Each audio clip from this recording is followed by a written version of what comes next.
All right. We're going to talk sourdough starters and the beginning to the end. How does the whole thing work? And what's the point? And what are you even trying to look for and accomplish and do with it? Okay, so we started a couple days ago. I think 3 or 4 or 5 days ago or something.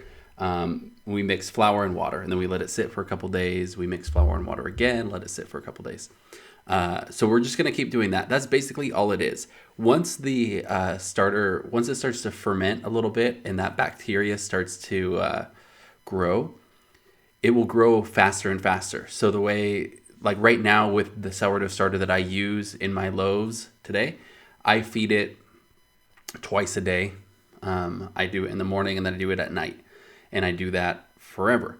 And it's exactly the same every time. I do the same thing where I take my jar, I take a spoonful of it, I stick it in a bowl, I rinse out the jar, I dump out the rest of it, I fill that with water, I measure out 50 grams of water, and then I get about 25 grams of all-purpose flour, 25 grams of wheat flour.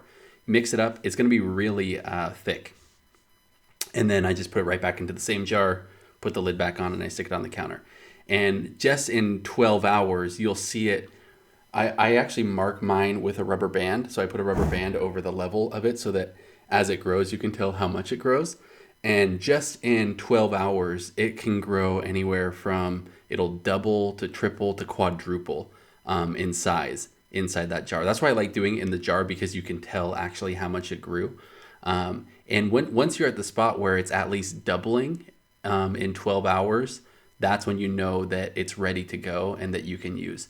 And at that point, like, it'll actually smell good. I know that the one that you have now that you're working on maybe doesn't smell that good, and you think, how am I supposed to make bread out of this?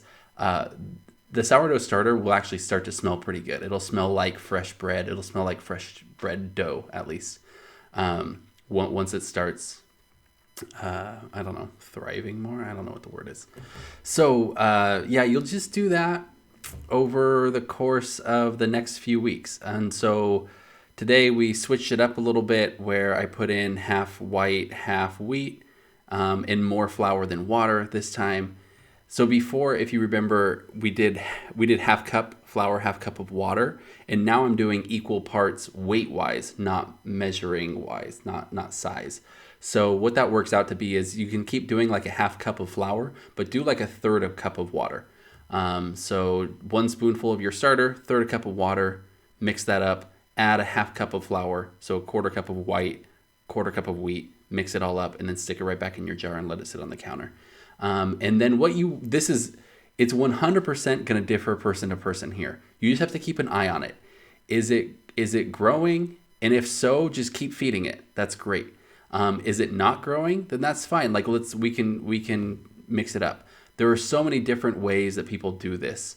And if you go look for videos online or sites online telling you how to do your sourdough starter, they're all pretty different. From, hey, you should feed it every 2 days, to, hey, you should feed it twice a day, to, hey, no, you should only feed it twice a week. And then some of them, are, hey, more water. Some of them are less water. Some of them are all wheat. Some of them are no wheat flour. It's just, you won't find a consistent answer to this. So you have to play with it a little bit to see. I know that for me, living in Dublin with the temperature that we have here, what has worked the best for me is half white, half wheat, and then equal parts flour, water, and then feeding it twice a day, once in the morning and once at night. And that's worked out great. Once I got into that and figured out that balance, my starter's been great and has worked really well. Before that, it struggled where sometimes it would grow and sometimes it wouldn't, and I didn't quite know why. And then once I picked that up, that's worked out well for me. So the last piece to this is the obvious question is, like, I really have to feed it twice a day? That seems like a lot of work, one, and two, like, kind of wasteful, right? Because we throw away most of it every time we feed it. And yes, that is true. It is. Once it gets to the point where you're making bread with it, you don't throw it all away. You bake bread with the part that you would throw away. And then you just keep a little bit to keep your starter going so that you can make another loaf the next day or the day after that. That's one part. The other is that at any point, if you are, once the starter's going, so once you get through these first couple, 2-3 weeks where your starter's actually good and you can use it to make bread, you can take that jar of starter and you can stick it in your fridge and just leave it there for, I've left it there for up to a month. It was getting pretty rancid after that, which is fine. I just kind of like took off the top layer and threw it away, and then took just a spoonful out and fed it a few times, and then like it was back. You can just stick it in your fridge if you don't want to use it. And so that's what I usually do is, like, if I'm going to bake one loaf a week, let's say I'm going to bake it on Sunday. That's usually what I end up doing. So what I do is, like, on Friday or maybe Thursday night, I'll take it out of my fridge and I let it sit for 12 hours just to warm up, and it will probably grow a little bit. You can see it start to come to life a little bit. And then I feed it. I do a couple of feedings. So like Friday morning, Friday night, or like Saturday morning, Saturday night.